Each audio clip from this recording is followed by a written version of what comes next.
کجاست این 20 صاحب؟ بچه‌ها میشه لطف کنین تابلو رو صاف کنید، خیلی رو نرمه. تو دنبال چی میگردی؟ گوشیم نیست. مریض دستته. حاجی امروز خیلی حالم خوبه. چرا گوشید دستت بود گفتی گوشیمو گم کردم؟ حواسم نبود. نکنه منظورت این بود که ماها دزدیم ها؟ هبم توطئه داری یا چی میگی؟ گوشیم کو الان دستم بود. حاجی اون تابلو رو دیوار کج تو رو خدا صافش کنین، دارم روانی میشم. تو جیبم بود گوشی.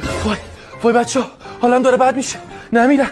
یه قلبم درد میکنه. این باز بی‌دلیل تو خودش. بچه‌ها این سوئیچ ما رو کسی ندیده کجا؟ سویچ کج رو میز بود، من گذاشتمش کنار کنترل تیوی و کولر به ترتیب قطع از کوچک به بزرگ. نکنه شما میخوای منو زمین بزنید؟ دشمنی تو قالب دوست ها؟ اون ساله من همت کنم تا دم اتاقم میرم یادم نره واسه چی رفتم همون مسیر رو برگردم. وای تو این زندگی این چه وضعشه؟ لجن تو یه دقیقه پیش حالت اوکی بود، بعد الان داری کلا زندگی رو میبری زیر سوال. راست میگی یا؟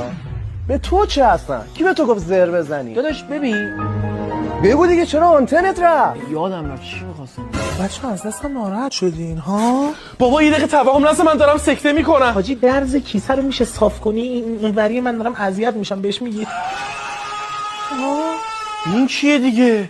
یکی این بواسیره دوباره به سوزش افتاده داره بالبال میزنه. 4 تا بیماری شیک نشستیم دوره هم داریم حرف میزنیم. داد مثلا دوستان این چرا رو خط سرامیک صاف نمیدوه؟ دارید میکشید منو، بس دیگه.